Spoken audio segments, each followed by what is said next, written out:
cleaned out my sock drawer yesterday. I realize this probably doesn't qualify as big news, but it was cathartic for me. It turns out I had accumulated a large selection of socks that fell into one of three categories. Socks that were technically fine but hadn't been worn in years. Socks that had reached their expiration date. And socks that I liked, bunched up in the front of the drawer where I could find them. My sister gave me a nice pair of socks for Christmas, and when I finally got around to putting them away, I saw the problem. I had a drawer full of things I did not use. I did an inventory and was shocked to learn I had been providing sanctuary to 13 pair of unemployed socks. I also became aware that I have too many scarves, dresses I never wear, jewelry that hasn't been worn in ages, and books I have never read and never will. None of these things is making me happy, yet getting rid of them is hard. The mindset responsible for keeping unneeded things is complicated. I keep most of it because I have some imaginary vision of the future when it will be useful. I imagine I'm going to wear the dress to some swanky event I will never actually go to. I will get a sudden interest in the unbearably dull book. The necklace will be perfect with an outfit I do not own. A completely serviceable pair of gray socks in my drawer reproached me, eliciting all sorts of emotions in me that a pair of socks has no right to. Why did you buy us if you weren't going to wear us? I don't even remember buying you. I have no idea when I thought I would wear you.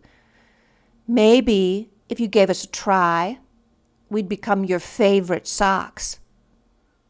Theoretically, this might be true, but it's not going to happen. Lots of people would be happy to wear us. This is probably also true, but I'm not one of those people.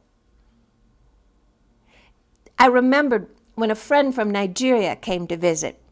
He was being driven around and he saw a homeless person begging for money. He took a close look at the beggar and became outraged.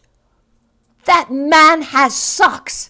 he hollered from the passenger seat. "How can a man with socks be begging?" To his mind, having achieved sock-wearing status was a sort of economic indicator that revealed this man to be a fraud, certainly not in need of financial assistance.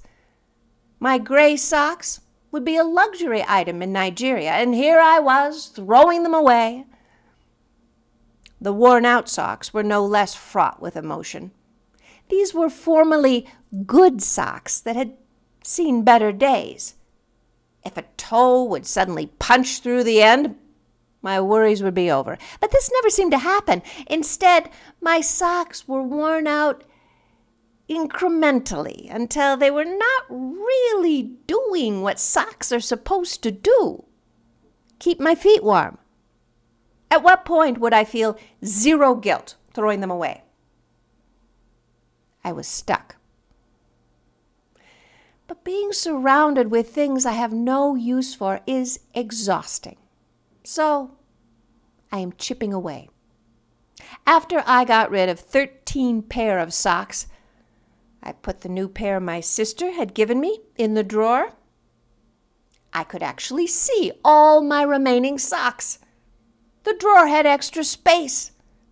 It was revelation. I looked over at my massive collection of scarves. I decided socks were enough for one day.